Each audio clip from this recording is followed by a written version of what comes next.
here on the board, we want to do a very nice integral. The integral of 1 over the tangent cube of x over the x variable. Well, I'm going to start. This is pretty simple. The only thing that is a little bit difficult in this is actually for you to know what to do. Yes.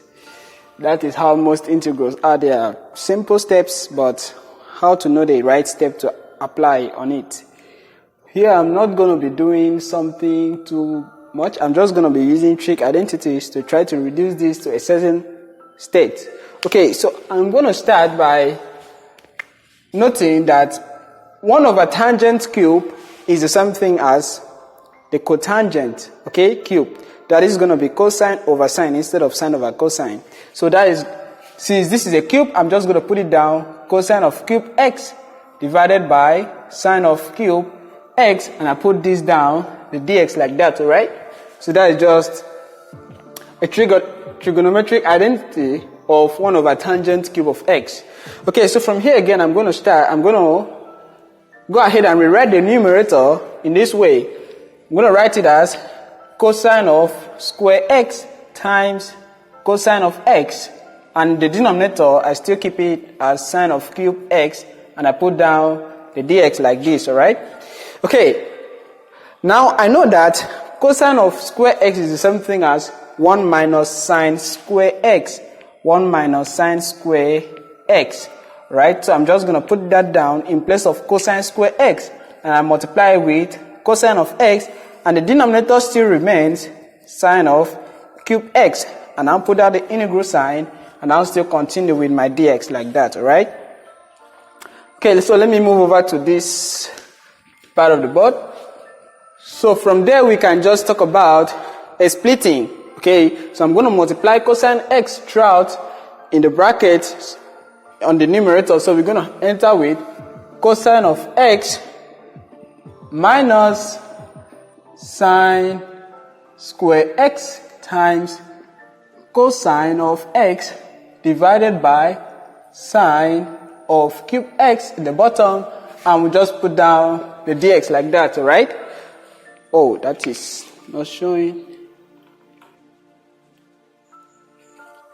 Okay, so that is what you get.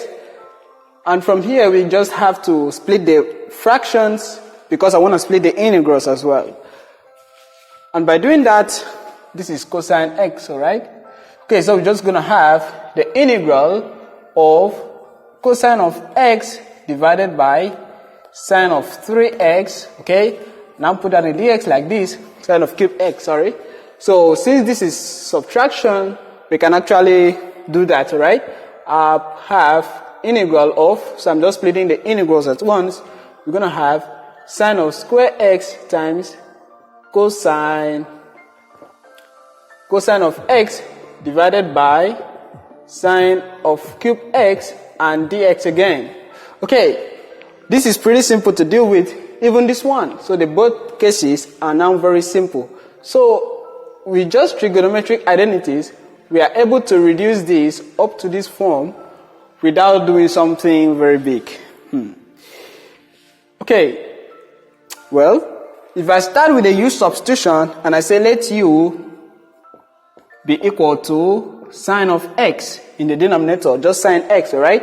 That means that we can get our du to appear in the numerator. That is it. So we're going to rewrite that as the integral of 1 over u cubed du, like this, alright? So 1 over, now sine cube x, where sine x is u, so sine cube x is gotten from u cubed. So that is it in the denominator. Now du is the same thing as cosine x dx, so the whole of the numerator now goes with the du. That is just the u sub there, right? Here I can decide to still do a substitution. I say okay, but before then, we can see that those things will cancel out. Sine square x will cancel, and we'll only have one sine function in the denominator. So that can be written as, this is still minus, so I can write that as cosine of x in the numerator divided by sine of x in the denominator dx, like this, alright? Okay, so that is pretty simple.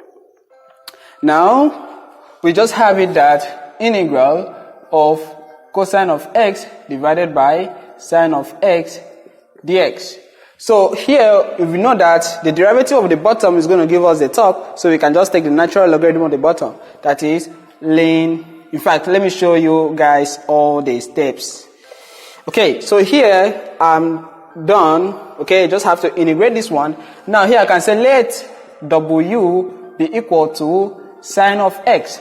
So that means that the w is going to become cosine of x dx, alright? So we're going to rewrite that as, now cosine of x dx is in the top, so we can replace that with the w, alright? And at the bottom, we just replace it with w like this. And you know what? The integral of 1 over w is just the natural logarithm of w. And that is it, alright? Where w is sine of x, so the natural logarithm of sine x, like that. Okay, this is just x, natural logarithm of sine x. Now, how do you integrate this? Well, I can rewrite this as u to the negative third degree du for integration purpose, right?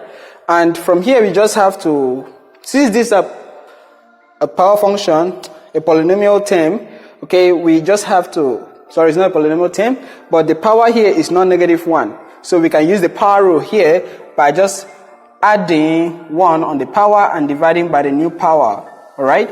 So that is going to lead us to having -1 over 2 times u raised to the power of -2, where u was equal to sine of x. So I'll just have to clean things up and make use of sine of x in place of that. So that's going to become sine of x raised to the power of -2 power, and here was just minus, so we just have minus natural logarithm of sine of x. We can just go ahead and add an arbitrary constant to this. So this makes a lot of sense, right?